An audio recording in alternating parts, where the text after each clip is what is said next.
మీరందరూ కూడా చూసారు, మీ అందరి సాక్షులుగానే మేము గత 7-8 సంవత్సరాలు ఈ సమయంలో కూడా మీకు అన్ని చెరువులు మద్దతు దొరుకుతున్నాయి. మొత్తం నియోజకవర్గం ఈ ఎడమకాల కింద ఉన్నాయి కావచ్చు, అటు పైన కావచ్చు, ఎస్ఎల్బిసి కింద కావచ్చు. టేలెంట్ అనే పదమే రానియకుండా నీళ్ళు ఇచ్చినాం మేము. రాజవరం ఊరికి మొట్టమొదలు నీళ్లు చూసింది 50 ఏళ్ళ తర్వాత, మొట్టమొదలు మా పరిపాలన వచ్చిన తర్వాత. అన్ని మేజర్లకు కూడా మొదటిసారి నీళ్ళు తీసుకుపోయి చూపించగలిగింది హక్కున్న రైతాంగాన్ని.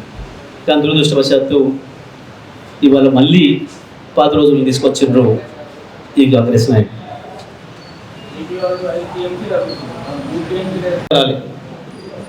కేఆర్ఎంబి మన రాష్ట్ర ఏర్పాటుతోనే కేఆర్ఎంబి కూడా ఏర్పాటైంది. అసలు కేఆర్ఎంబి ఒకటి ఉందని, కేఆర్ఎంబి అడ్డం పెడుతుందని, కేఆర్ఎంబితో ఇబ్బందులు వస్తున్నాయని మేము ఇప్పుడు చెప్పినామా? కేఆర్ఎంబి అనే ఒక పదమే మేము ఎన్నో ప్రజలకు తెలియనివ్వకుండా ఆపరేట్ చేసాం. మాకు ప్రజల ప్రయోజనాలే తప్ప రాజకీయ ప్రయోజనాల గురించి మేము ఇప్పుడు ఆలోచించలేదు. కేఆర్ఎంబి ఉనికి ఇవాళ ఎందుకు వచ్చింది? వీళ్ళు చేతగంతనంతో సాగర్ తీసుకుపోయి వాళ్ళకి అప్పచెప్పారు.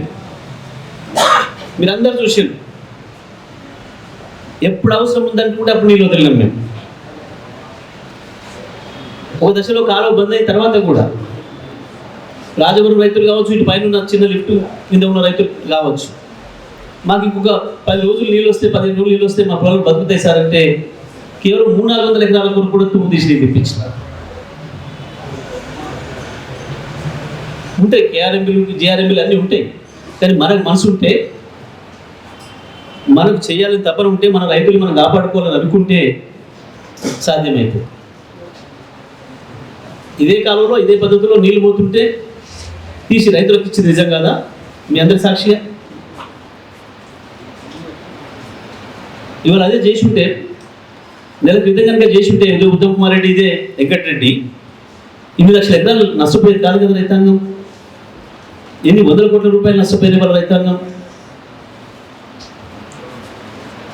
అంటే వీళ్ళ నిర్లక్ష్య వైఖరి, వీళ్ళ అసమర్థత, వీళ్ళ చేతగాంతనం, వీళ్ళ దద్దమ్మ వైఖరి. నిజమే పాలేరు తీసుకుపోయిండ్రు. 15 రోజుల కింద పాలేరు తీసుకుపోయారు, 12 రోజులు వరుసగా. మళ్ళీ ఇవాళ పాలేరుకి ఎందుకు తీసుకుపోతున్నారు? ఏమైనా పాలేరులో ఉండే నీళ్లు ఆ జిల్లా మంత్రులు కింద పొలాలకు ఇచ్చుకున్నారు. వీళ్ళకి సోయి లేదు. పైన నీళ్ళు ఇచ్చినా కదా ఇక్కడ, నేను వదిలిపెట్టించిన. నేను ఇక్కడ 1 ఎకరం ఎండనీయలే, ఒక చెరువు కూడా ఎండనీయలే. నేను రైతులకు చెప్పి తీసుకోండి మీరని చెప్పి ఇప్పించిన.